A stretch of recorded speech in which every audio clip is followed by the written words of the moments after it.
నమస్తే ఓర్గలు 9 నేషన్ టీవీకి స్వాగతం. నిరుద్యోగ యువతి యువకులకు బీఆర్ఎస్ పార్టీ అండగా ఉంటుందని మాజీ మంత్రి హరీష్ రావు హామీ ఇచ్చారు. కాంగ్రెస్ ప్రభుత్వంలో యువత ఆందోళన చెందుతుందని అన్నారు.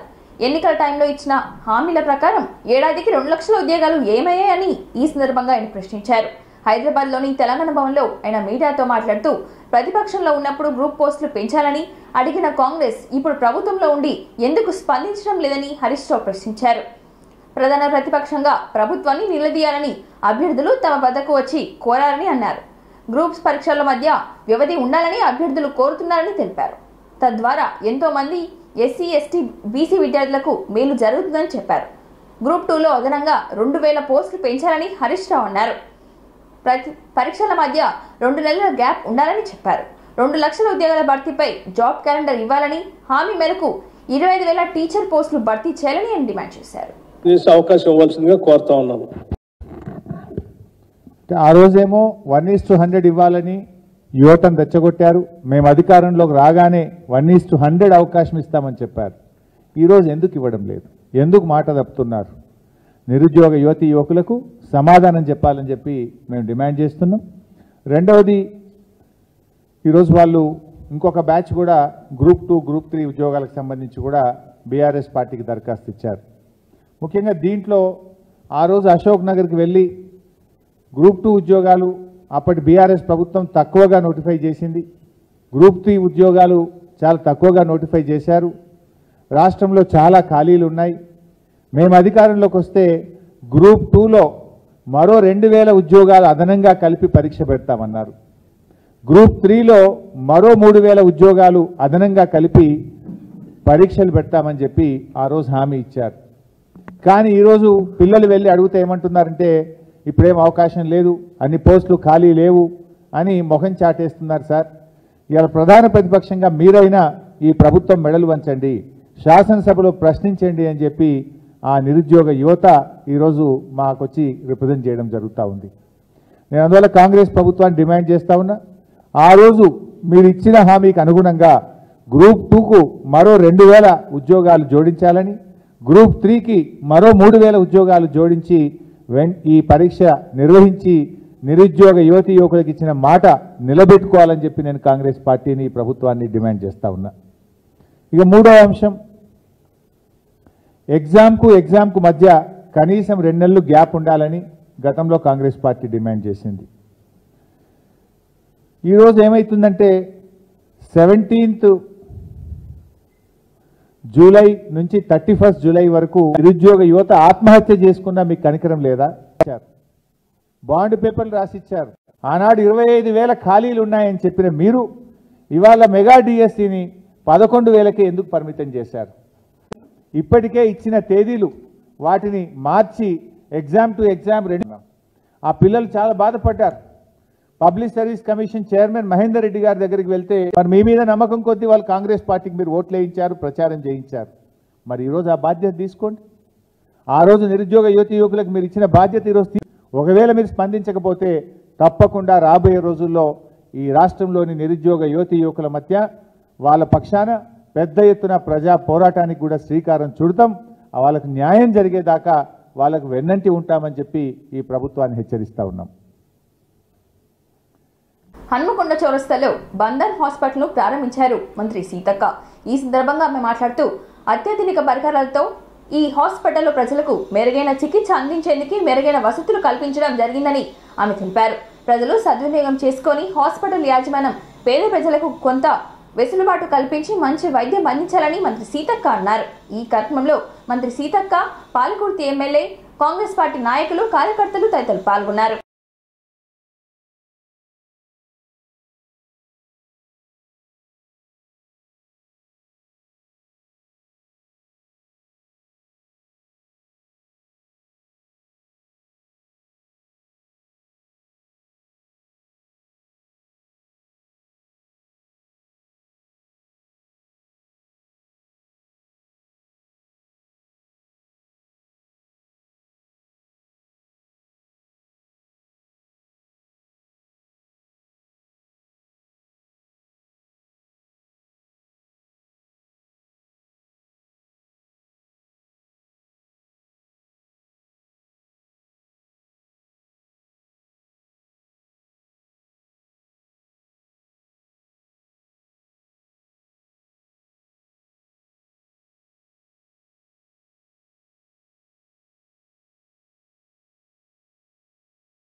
సిక్తా పట్నాయక్ నారాయణపేట జిల్లా కలెక్టర్గా బదిలీపై వెళ్లగా ఆ స్థానంలో ప్రావీణ్య ఐఏఎస్ హన్మకొండ జిల్లా కలెక్టర్గా బాధ్యతలు చేపట్టారు.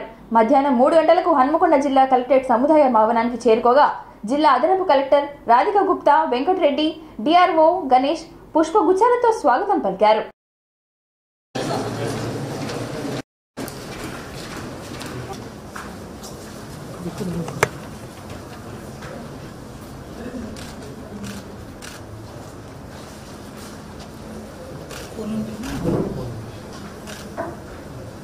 చార్జ్ ఇచ్చేది కూడా ఫోన్ ఇస్తుంది.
Okay.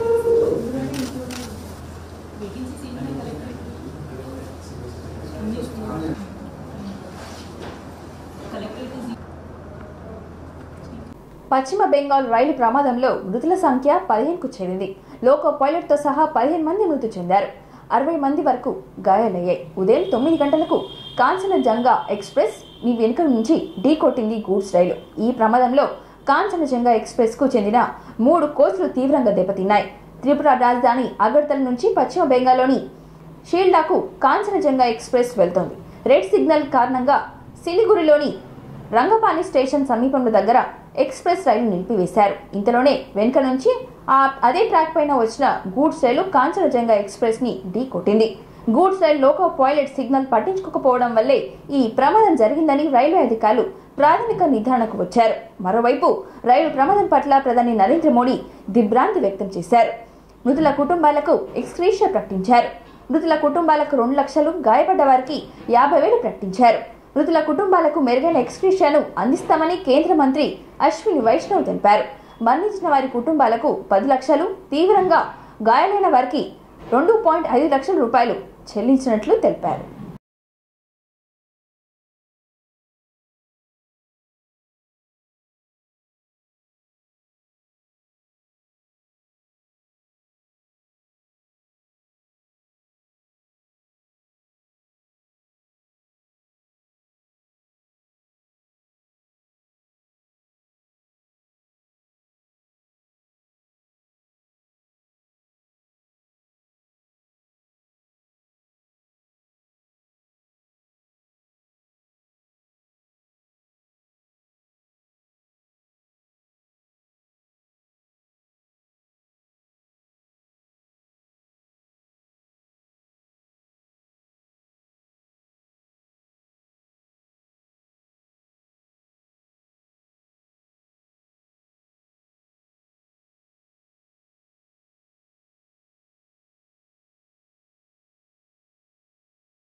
अभी हमारा सारा फोकस है, रेस्क्यू ऑपरेशन कंप्लीट हुआ है, अभी रेस्टोरेशन पे पूरा फोकस है।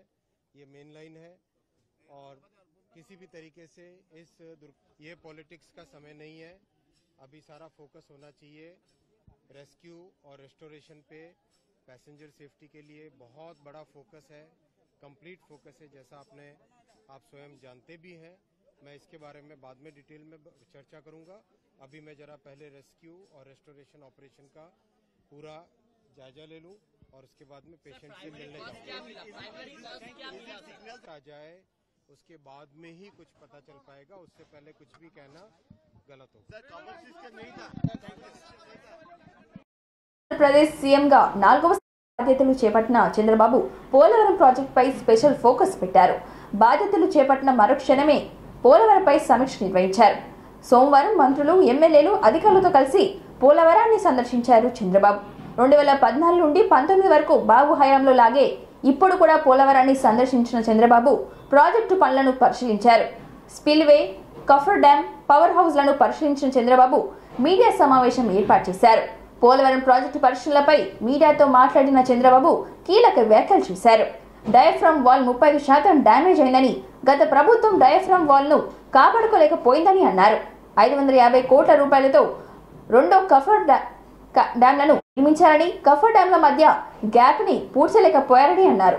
గత ప్రభుత్వం పనులను కొనసాగించి ఉంటే పోలవరం 2020లోనే పూర్తయ్యేది అని అన్నారు. ఒక వ్యక్తి రాష్ట్రాన్ని శాపంగా మార్చారని ఆగ్రహం వ్యక్తం చేశారు. గతంలో సీఎంగా ప్రమాణం చేయకముందే 7 మండలాలను రాష్ట్రంలో కలపగలిగామని, 7 మండలాలను కలపాలని ఒత్తిడికి తెచ్చి మరీ కల్పం కాబట్టే పోలవరం కట్టగలిగామని అన్నారు. పోలవరం ప్రాజెక్టు అనేక సంక్షోభాలను ఎదుర్కొంటుందని అన్నారు. తమ హయాంలో పోలవరాన్ని 72% పూర్తి చేశామని, గత ప్రభుత్వం పోలవరాన్ని సంక్లిష్టంగా మార్చేస్తుందని అన్నారు చంద్రబాబు. వాటర్ పోతుంది, లెవెల్స్ పర్మిట్ చేస్తే లాస్ట్ మంత్కి ఈ కెనాల్ పర్మిట్ చేస్తుంది.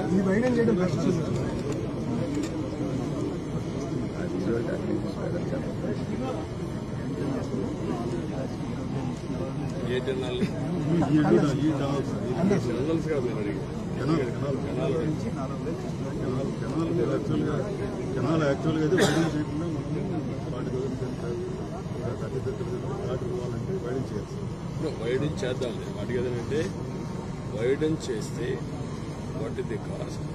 ఇది నేరుగా వైకుంఠపురం పోతుందా? వైకుంఠపురం కాదు, అదే వైకుంఠపురం కదా.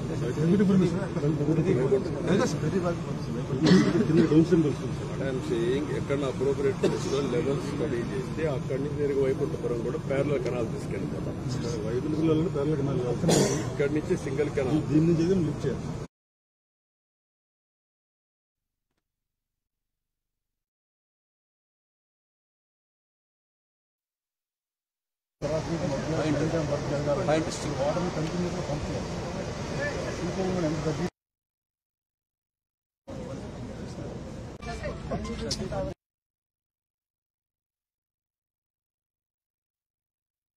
వచ్చింది.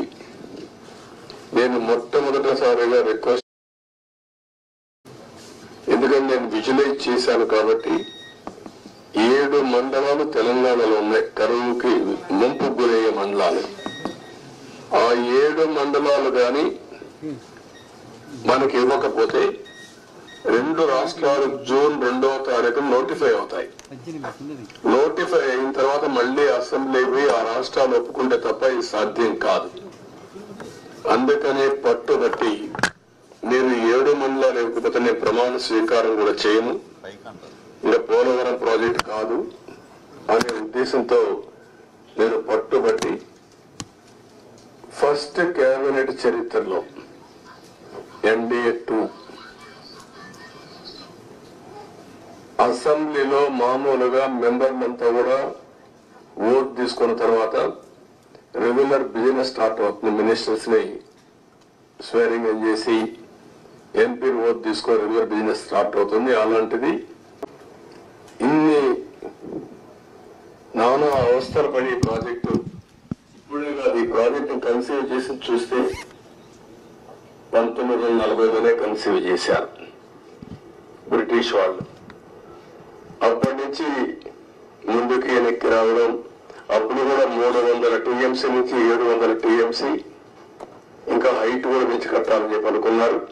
కడాన మనకు వచ్చింది చూస్తే 45.72 మీటర్లు దీంట్లో కట్టినప్పుడు 194 టీఎంసీ ఆఫ్ వాటర్ స్టోర్ చేసేట్టుగా మనం దీన్ని పెట్టుకున్నాం. అంటే 194 టీఎం ఇంటూ 21 మీటర్. ఎందుకు ఈ మాట వాడుతున్నారంటే పూర్తి చేశాం. ఆ డయాఫామ్ వాళ్ళు కాపాడవలసినటువంటి ప్రభుత్వం కాపాడకుండా ఇష్టానుసారంగా ప్రాజెక్టు యొక్క ఫేట్ తో ఆడుకొని ఇప్పుడు మొత్తం ఈ డ్యామేజ్లు అయితే ఆ డ్యామేజ్ కూడా కనుగొనడానికి ఒక 1 year పట్టింది. గవర్నమెంట్ ఆఫ్ ఇండియా చాలా సార్లు చాలా స్పష్టంగా మీరు మార్చద్దంటే అవన్నీ కరెస్పాండెన్స్ రేపే నేను మాట్లాడతాను. ఇప్పుడు నేను డీటెయిల్స్ పోవడం లేదు. బ్రాడ్ గా కాన్సెప్ట్ ఫస్ట్ హ్యాండ్ ఇన్ఫర్మేషన్ ఇక్కడికి వచ్చాను. I have seen the project. మామూలు వాళ్ళైతే అర్థం కాదు. తెలంగాణకు రెయిన్ అలర్ట్ జారీ చేశారు ఐఎండీ. రానున్న 3 రోజుల్లో రాష్ట్రంలో వానలు పడే ఛాన్స్ ఉందని అన్నారు. తేలికపాటి నుంచి మోస్తారు వర్షాలు కురిసే అవకాశం ఉందని వాతావరణ శాఖ తెలిపింది. కొన్ని ప్రాంతాల్లో ఉరుములు మెరుపులతో కూడిన వానలు పడే ఛాన్స్ ఉందని అన్నారు. గంటకు 30 నుండి 40 కిలోమీటర్ల వేగంతో ఈదురుగాలు వీచే ఛాన్స్ ఉందని వాతావరణ శాఖ హెచ్చరించింది. పశ్చిమ నైరుతి దిశల నుండి ఈదురుగాలు వీస్తున్నట్లుగా చెప్పారు. ఇవాళ రేపు కొన్ని జిల్లాల్లో ఎల్లో అలర్ట్ ప్రకటించారు.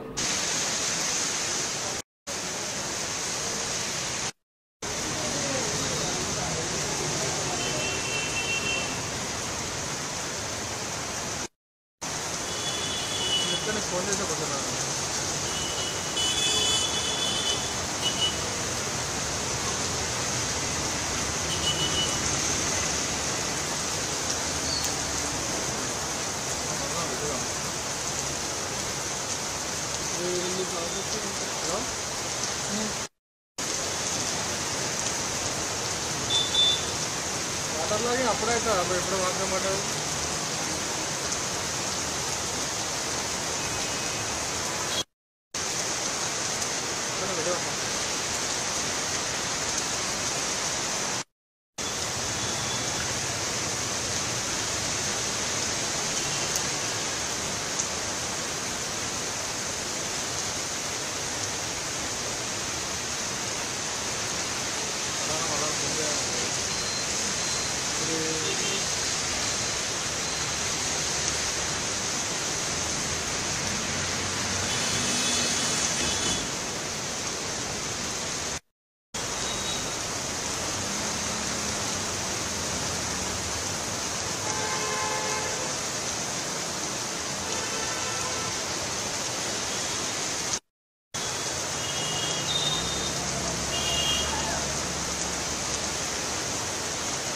ఏపీ మాజీ సీఎం వైసీపీ అధినేత జగన్ నివాసం ఉంటున్న తాడేపల్లిలోని ఇంటి దగ్గర ప్రైవేట్ సెక్యూరిటీని ఏర్పాటు చేసుకున్నారు. హైదరాబాద్ లోటస్ పాండ్లోని ఇంటి ఎదుట ఆక్రమణలు తొలగించిన తర్వాత తాడేపల్లిలోని ఇంటి విషయంలో ఈ కీలక నిర్ణయం తీసుకున్నట్లుగా వార్తలు వస్తున్నాయి.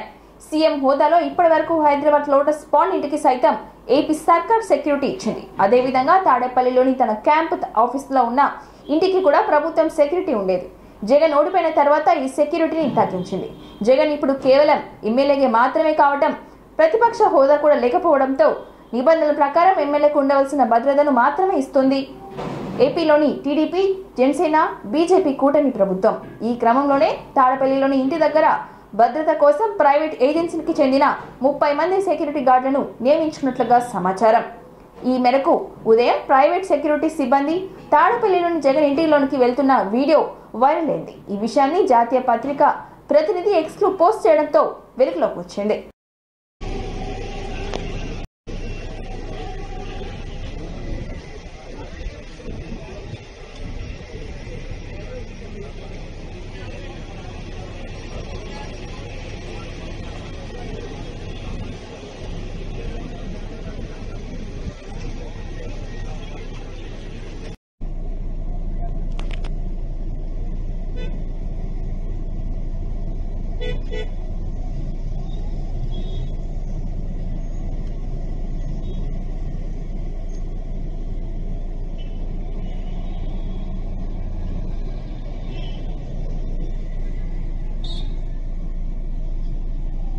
ఇంతటితో ఈ వార్తలు సమాప్తం. మరిన్ని వార్తలతో మళ్ళీ కలుద్దాం. చూస్తూనే ఉండండి ఓర్గలు 9 నేషనల్ టీవీ.